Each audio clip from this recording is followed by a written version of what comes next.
Audio Jungle.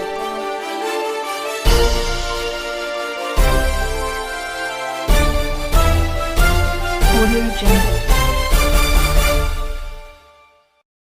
नमस्कार दोस्तों, MS news में आपका स्वागत है। मैं मनोज सवाल।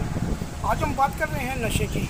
नशा एक ऐसी बीमारी है और ये समाज में एक नासूर बनता जा रहा है, जो इस नासूर बनकर ऐसा फैल रहा है कि इससे आने वाली पीढ़ियाँ, युवा पीढ़ियाँ तो बर्बाद हो रही हैं। कितनी ही माँओं से उनके बेटे, कितनी बहनों से उनके भाई और कितनी पत्नियों से उनके पतियों को छीन चुका है। हालांकि सरकार द्वारा कितने ही सेल इसमें स्थापित किए गए हैं, उसके बावजूद भी ये चूक कहाँ हो रही है, यह बहुत चिंता का विषय है दोस्तों। इस संबंध में नारकोटिक सेल भी एक बनाया गया है और जिसका काम मुख्य लक्ष्य नशे पर काबू पाना ही है। नारकोटिक सेल सिरसा के प्रभारी राकेश पुनिया ने बताया कि नारकोटिक सेल के प्रमुख ADCP श्रीकांत यादव जी, जिन्होंने एक NGO भी बना रखा है, जो लोग नशे जैसी इस भयंकर बीमारी के चपेट में आ चुके हैं और जिनका पूरा जीवन बर्बाद हो रहा है, ऐसे लोगों को एक मुख्य धारा में लाने के लिए यादव जी द्वारा प्रयास किया जा रहा है। उनके NGO का नाम भी प्रयास ही है, जो ऐसे लोगों को मुख्य धारा में लाने का काम करती है। जो नशा छोड़ना चाहते हैं उनका इलाज करवाया जाता है और उन्हें अन्य सहायता भी प्रदान की जाती है। उन्होंने बताया कि उनका मुख्य लक्ष्य नशे पर काबू पाना ही है और इस नशे के जड़ से ख़त्म करना है समाज से।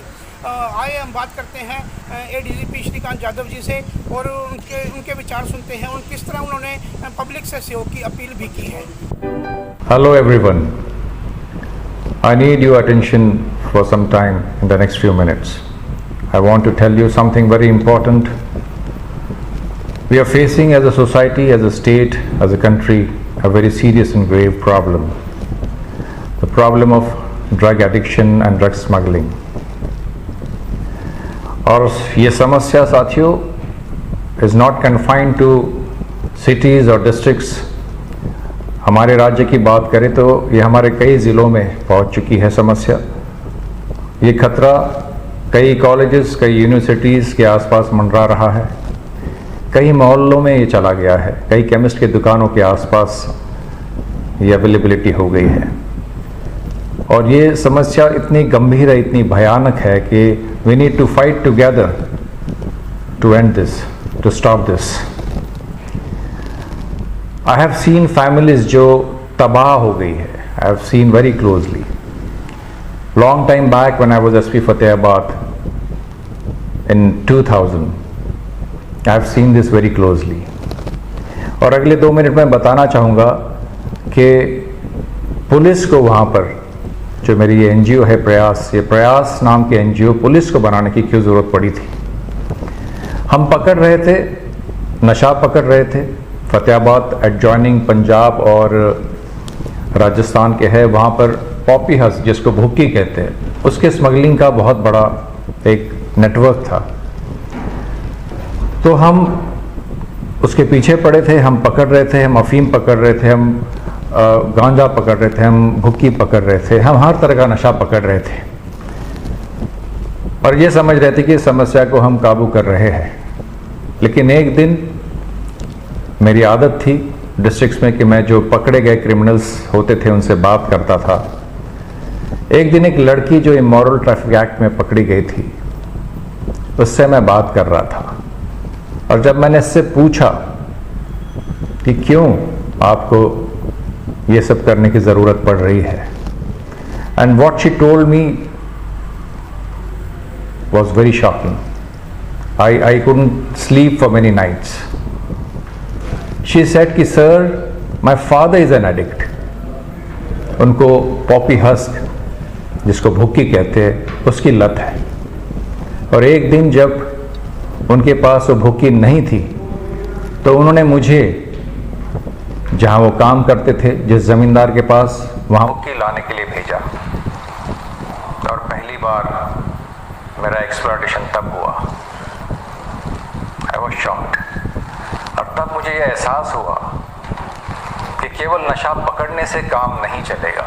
अगर हमको सही मायने में सोसाइटी को बचाना है तो हमको नशे की जो डिमांड है उसको भी कम करना, उसको भी रोकना ज़रूरी था। और इसीलिए प्रयास का जन्म हुआ वर्ष 2000 में और हम गांव-गांव जाने लग गए, अवेयरनेस अवेयरनेस कैंपेन्स करने लग गए, डोर टू डोर कैंपेन्स किए। हम हर गांव में जाके जो एडिक्ट्स होते थे उनको आइडेंटिफाई करते थे, उनको वहाँ से उठा के डिस्ट्रिक्ट हेडक्वार्टर्स पे एक धर्मशाला पे ले आते थे। Everything was voluntary. कोई धर्मशाला देता था, वहाँ हम उनको ले जाते थे। डॉक्टर्स फ्री ट्रीटमेंट देते थे, केमिस्ट फ्री दवाइयाँ देते थे, फ्रूट मार्केट से फ्रूट आ जाते थे, गुरुद्वारे से खाना आ जाता था। We could reach to many families. हम बहुत सारे परिवारों को उसमें रिलीफ दे पाए, बहुत सारे लोगों का नशा हम वहाँ छुड़वा पाए। और इसके बाद जो नशा छोड़ देते थे उनको हम मॉनिटर करते थे और उनको बाद में उन्हीं के गांव में वहीं पर जा कर के पब्लिकली सम्मानित करते थे। उनको ये एहसास दिलाते थे कि वो इस समाज का एक अभिन्न अंग है, एक महत्वपूर्ण अंग है। उनको ये एहसास दिलाते थे कि वो हम उनको एक गुनहगार की तरह नहीं देख रहे, बल्कि एक डिसीज जिनको हो जाता है, कोई रोग हो जाता है, उस तरह से देख रहे थे।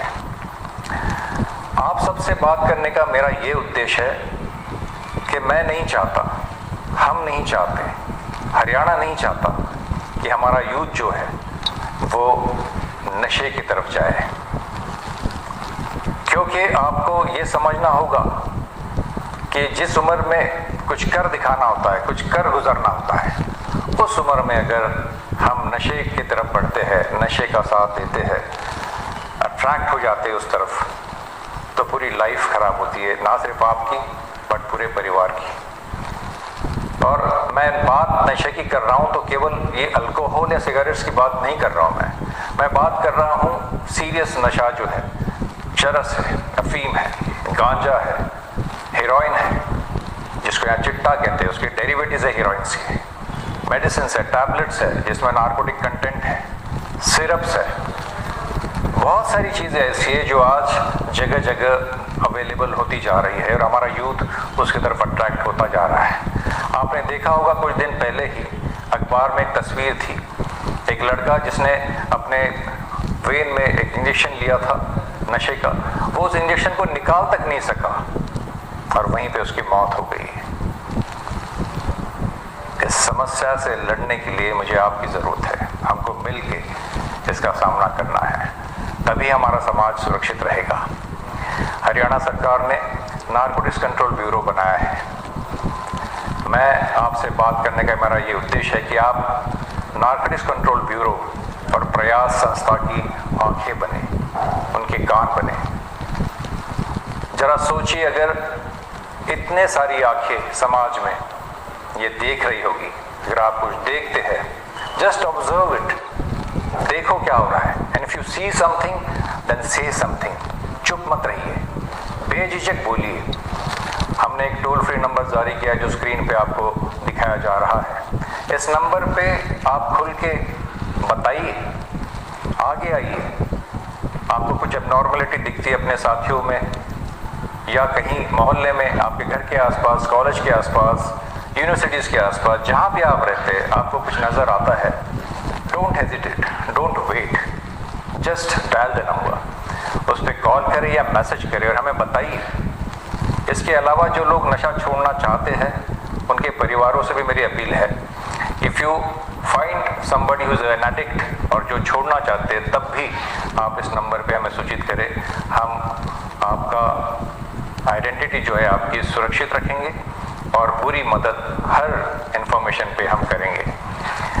मैं धन्यवाद करता हूँ इस मैनेजमेंट का कि मुझे ये मौका दिया, उन्होंने आपके साथ रूबरू होने का ये प्लेटफॉर्म दिया है। मुझे पूरा विश्वास है कि आप भी नहीं चाहते कि हरियाणा और हमारी सोसाइटी इस प्रॉब्लम में जकड़े। मुझे पूरा विश्वास है कि आप भी नहीं चाहते कि उड़ता पंजाब की तरह उड़ता हरियाणा हम बनने दें। हमें इसे रोकना है साथियों।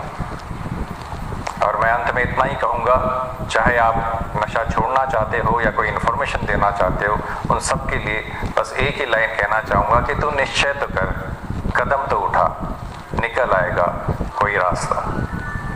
जय हिंद।